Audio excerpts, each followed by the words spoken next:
안녕하세요. 일요신문 부산 경남 본부장을 맡고 있는 하용성 기자입니다. 오늘은 혁신의 현장을 가다 영상 인터뷰를 준비했는데요. 이 자리에는 도로교통공단 부산광역시 지부 문영호 지역본부장님께서 나와주셨습니다. 감사합니다. 예, 안녕하십니까. 반갑고요. 간략한 인사 말씀을 여쭙으니까 바로 궁금하신 점 그렇죠. 제가 여쭈도록 하겠습니다. 본부장님께서는 페이스북에 저커버그가 페이스북을 처음에 세상에 내놓았을 때 그 페이스북의 미래의 가치를 간파하고 이를 지금 공단 홍보에 적극 활용하고 계시는데 그 일련의 과정에 대해서 간략하게 설명 부탁드리겠습니다. 네, 2010년에 저는 이제 페이스북에 가입을 하고 그 당은 이제 SNS 쪽을 활동을 많이 시작했는데요. 제가 2011년에 도로교통공단으로 신분 전환을 해서 넘어왔습니다. 그 전에는 이제 경찰에 있었는데요. 경찰에서는 이제 정보 업무를 했거든요. 그런데 일단 이쪽에 넘어오니까 그 업무가 아니지만 이게 정보에 대한 나름대로 이 갈증이 많이 생기더라고요. 그게 이제 바로 발견된 게 페이스북이었습니다. 페이스북에서는 굉장히 나이브하게 생생한 정보들이 있기 때문에 제가 매력을 갖고 그때부터 이것은 중요한 이런 소통 기구구나라고 싶어서 체제를 이제 구축해온 그런 상황이 되겠습니다. 정보계통에 거의 16년 동안 계셨다고 생각해요. 네, 제가 이제 부산에 1985년에 이제부터 시작해서 근무를 쭉 했는데 주로 이제 정보 쪽에서 많이 했습니다. 그래서 이제 뭐 정치, 사회, 경제, 문화 전체 전반적인 어떤 그런 이 분석도 하고 하는 그래서 어떻게 보면요 그 일반 신문사 편집국장 역할을 오랫동안 했다 이렇게 보면 되겠습니다. 아주 딱 데칼코마니입니다. 언론기관에 뭐 계시겠지만은 계셔서 분들과 똑같아요. 그래서 더더욱 언론이라든지 홍보에 대한 중요성을 갖다가 누구보다 더 잘 아시고 계셨다 그렇게 판단해요. 네, 지금은 시대가 일단 기승전 홍보입니다. 홍보로 마무리되고 홍보가 다 말을 하는 거예요. 아무리 일을 많이 하더라도 정확한 홍보가 되지 않으면 안 되고 그다음에 국민과 소통하는 그런 홍보가 안 되면 옛날처럼 가식적으로 해서는 안 되는 거죠. 그래서 지금 홍보의 패턴들이 많이 바뀌었습니다. 그러면 이제 자연스럽게 화이통 방송을 이야기 안 할 수가 없는데 이 화이통 방송 운영하는 계기도 그런 기본적인 마인드에서 출발했다고 보면 되겠습니다. 네, 아까 같이 이제 저는 2011년부터 사실은 그 1인 방송을 시작했습니다. 그래서 처음에는 그 당시에는 이제 아프리카 TV가 국내에 있었고요. 저는 이제 그쪽은 안 하고 유스트림이라고 그래서 유스트림 그 플랫폼이 미국 겁니다. 있어서 그걸 가지고 이제 처음에 시작을 했는데 그거는 이제 왜 했냐면 2011년부터 저희 도로교통공단에서 운전면허 시험 간소화 제도 개선이 있었습니다.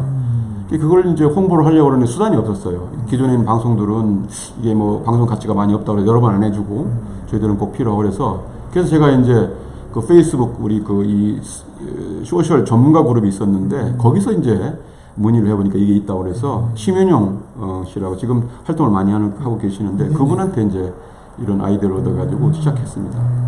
그동안 그래 화이통 방송 운영을 통해서 그다음 보람이나 뭐 뚜렷한 성과가 있다면 간략하게. 일단은 저도 놀랄 정도로 이 1인 방송이 많이 발전했습니다. 그 당시 2011년 같은 경우는 일부 이제 그 게이머들만 그 파워 크리에이터가 됐었는데 지금은 유튜버가 이제 활성화되면서 굉장히 일상화되어 있고 그다음에 페이스북에 있는데 바로 방송을 할 수 있지 않습니까? 그래서 지금은 일단은 그 쓰는 이 시대에서 일단 방송하는 시대, 동영상 시대로 넘어갔다 이렇게 봅니다. 거기에서 줄을 잃었고 저 나름대로 이렇게 앞에 선두에 서서 이것을 끌고 나갈 수 있다는 것은 굉장히 행운이다 이렇게 생각을 합니다.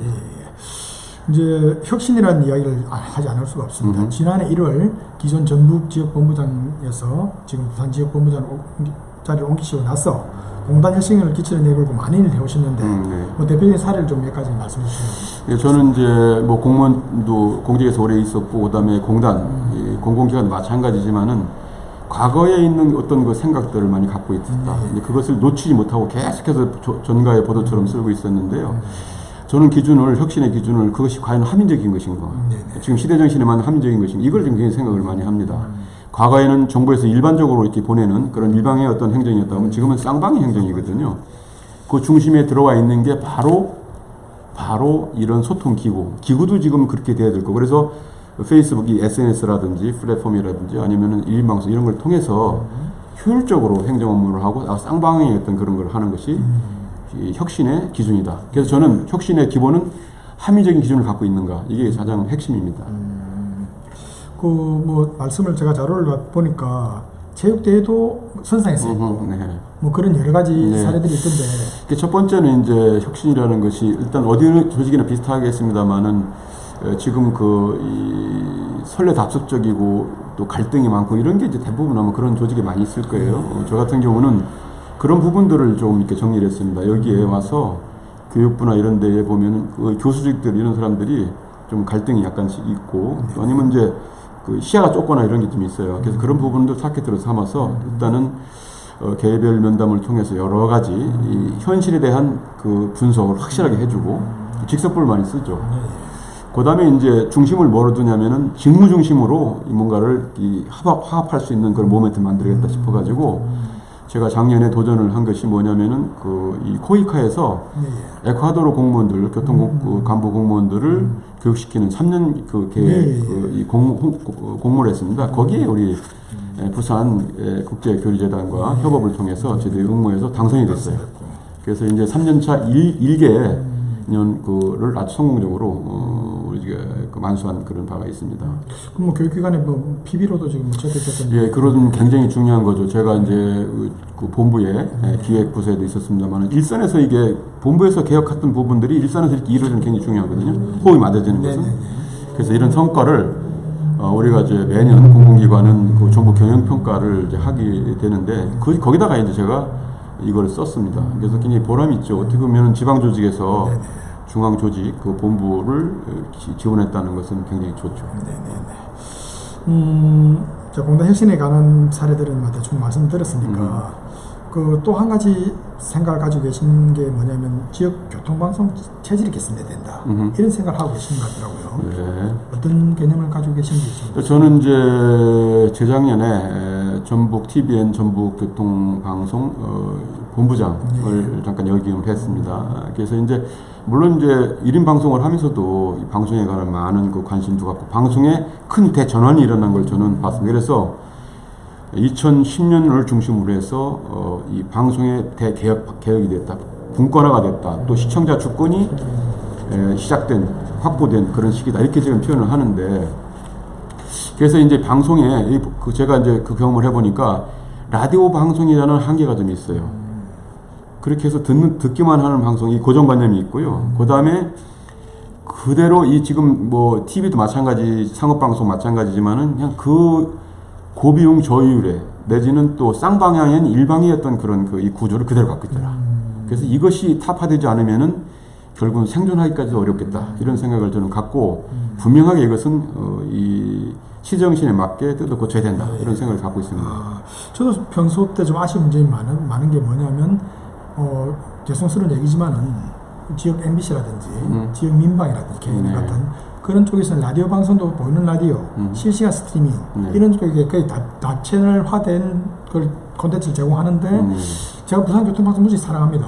하지만 부산교통방송만큼은 그런 부분이 좀 미진하다. 이런 느낌을 받아왔어요.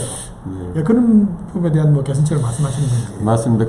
왜 그러냐면은 아마 좀 우리가 그 도로통공단 안에 산하에 있는 그 교통방송 공공기관이기 때문에 조금 이제 보수적인 그런 면도 있고 그다음에 저희들이 방송을 허가를 받을 때 교통 정보를 제공하거나 내지는 여러 가지 이런 문화를 이런 쪽에 지금 많이 돼 있고 그래서 침체되어 있는 이런 정체되어 있는 교통 흐름을 좋게 한다든지 아니면 운전자들에게 신속하게 유용한 정보를 제공해서 운전자를 유익한 이런 쪽에 교통에 초점이 많이 맞춰 있기 때문에 그 청취 대상자들도 이제 운전하신 분들은 좀 많이 되어 있습니다. 그러다 보니까 이제 많은 한계가 좀 있어요. 그래서 그런 근본적인 문제가 있고 문제 또 두 가지 문제는 전반적으로 지금은 SNS 이 플랫폼 시대입니다. 그 다음에 생방송 시대인데 그런 플랫폼에다가 이 프로그램, 이 콘텐츠를 옮겨 올리지 못하는 그런 전환이 없어요, 지금 현실. 그래서 그 한계가 있습니다. 그래서 제가 2011년부터 늘 보이는 방송, 라디오를 하라고 했는데 그 부분에 일부 이제 카메라는 달지만 그것이 카메라만 달아야 되는 게 아니에요. 콘텐츠를 제작해서 아까 같이 SNS의 플랫폼에 올려야 됩니다. 그렇게 해서 시너지 효과가 있어야 되는 거죠. 소위 결합이라고 저는 표현하는데 그 점에서 굉장히 시사가 크고 극단적인 어떤 반전이 없으면 생존하기 어렵다. 저는 그렇게 판단합니다. 일례로 제가 제 생각인데 방송도 어차피 국가의 자산 아닙니까? 방송 그렇죠. 주파수도. 예, 예. 그걸 갖다가 좀 더 공익적이고 좀 더 폭넓게 활용하자 그런 취지로 말씀하시려고 이해해야 네, 일단은 이 방송은 굉장히 지금 오히려 이 모바일 시대가 됐기 때문에 네네. 라디오 방송이 더 이렇게 경쟁력이 있을 수가 있습니다. 그리고 특히 이런 각 지역의 교통 방송은 자체 제작률이 60% 이상 됩니다. 그렇기 때문에 지금 이제 이 모바일 세대나 이런 데들은 자기가 중심이 되어야 되는 거예요. 그 다음에 지역에 자기가 주인공이 되어야 되고 또 즐길 수 있어야 되고 또 쉬워야 돼요. 그 다음에 쌍방향이 되어야 된다. 그것이 바로 모바일 시대의 특징입니다. 그렇다고 그러면은 다른 이 메이저 언론에서는 그게 가능하지 못해요. 왜냐면 중계를 하기 때문에 안 되죠. 근데 우리는 가능합니다. 그래서 각 지역에 있는 그런 컨텐츠들을, 인재들을 등용시키고 해서 그것을 이 지역에서 필요한 그런 정보라든지 콘텐츠를 개발해 나간다 그러면은 쌍방의 멋진 그런 방송으로 탈바꿈할 수 있어요. 또 그렇게 만드는 콘텐츠는 SNS 플랫폼에다가 얹어서 세계 어디로 갈 수 있는 거죠. 그것이 핵심입니다. 알겠습니다. 지금 뭐 부산교통방송이 좀 이 변화되는 어떤 그런 기류를 좀 느끼고 나는 게 있습니다. 일단은 저희들 이 교통 방송의 본부에서는 이런 기류를 어느 정도 느끼고 있습니다. 그래서 지금 이제 유튜브 방송이라든가 이런 쪽으로 전환하려고 생각을 많이 하고 있어요. 그래서 이제 그런 전환은 지금 갖고 있는데 그것을 구체적으로 경험했던 사람들이 세련되게 교육하거나 방향을 잡거나 내지는 현장에서 적응시키는 과정, 조련시키는 과정이 굉장히 필요하다. 이것은 여기 있는 그 신문이라든지 아니면 또 일반 메이저 언론에서는 어려워요. 이게 벌써 그것이 독이 돼 버렸어요. 고비용 저효율. 그 다음에 쌍방향이 아니는 거예요. 지금 그게 경쟁력이 없는 거 다른 게 아니에요. 쌍방향이 아니기 때문에 그런 거예요. 그것도 쌍방향이에요. 그래서 지금 노력하려고 이제 이런 데도 유튜브 방송을 경험해 이렇게 많이 하지 않습니까? 그래서 저희들도 마찬가지로 그런 노력들이 배가 되어야 된다고 생각합니다. 알겠습니다. 오늘 참 여러 가지 좋은 말씀 많이 해주셨는데 앞으로의 계획이나 행보에 대해서 그런 또 말씀해 주시면. 저는 이제 평생 동안에 이런 정보를 다뤄왔던 그런 거, 특히 이제 언론의 어떤 기능들을 다뤄왔다. 저는 이제 볼 수 있고요. 그 다음에 이제 아까 말씀드린 대로 현대의 사회는 기승전 홍보입니다. 홍보가 백미를 차지하는, 그렇지 않으면은 홍보전이라고 봅니다. 그래서 이제 거기에서 우위를 차지 못한다 그러면 경쟁이 떨어지는 거다 이렇게 보는데, 그래서 거기에는 최첨단의 어떤 그런 이 홍보 기능들이 결집돼야 된다는 생각이 듭니다. 그 중에서 지금 현재 이제 시대에서 가장 각광받는 것 자체가 SNS 네트워크 플랫폼이고, 두 번째는 유튜브를 대표적으로 얘기하는 이 1인 방송, 즉시 어디서나 할 수 있는 방송, 그것이 굉장히 중요하다 이렇게 지금 생각을 하기 때문에 그것을 통해서 혁신을 하고, 그 다음에 각자 이런 출연하는 사람들이 그런 그 개념들을 알아서 자율적으로 내지는 또 홍길동처럼 많은 콘텐츠, 다양한 이 복합적인 이 니즈를 반영한 그런 콘텐츠가 개발이 되어야 된다 이렇게 생각됩니다. 이건 뭐 여담입니다만은 저는 부산교통방송을 갖다가 운전할 때 틀거든요. 그 시간마다. 그러면 사실은 거의 트로트 음악이 나왔습니다.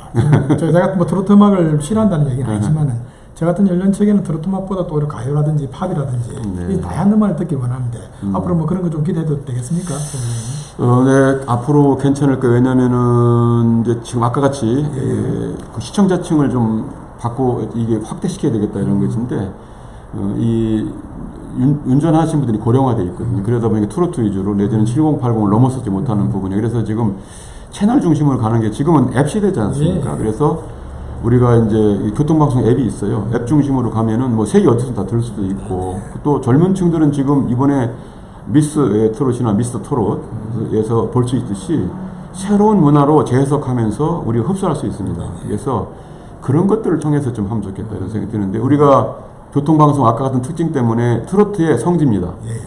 다른 데는 틀어주는 데가 없어요. 그래서 여기가 굉장히 좋은데, 그런 것처럼 이렇게 그런 부분들을 잘 믹싱하고 하다 보면은 시청자층을 좀 넓힐 수 있고, 그 다음에 국민 속으로 파고 들어가면서 뭔가를 유익한, 그 다음에 공익적인 거면서도 좋은 거, 이런 걸 할 수도 있어요. 오늘 좋은 말씀 감사드리고요. 만나뵙게 돼서 다시 한번 반가웠습니다. 감사합니다. 마지막 멘트 하시죠. 지금까지 도로교통공단 부산광역시 지부 문영호 지역본부장을 만나 뵀습니다. 이루시면 영상 인터뷰는 기사로도 다시 업로드될 계획이니 많이 봐주시길 바랍니다. 감사합니다. 네, 감사합니다.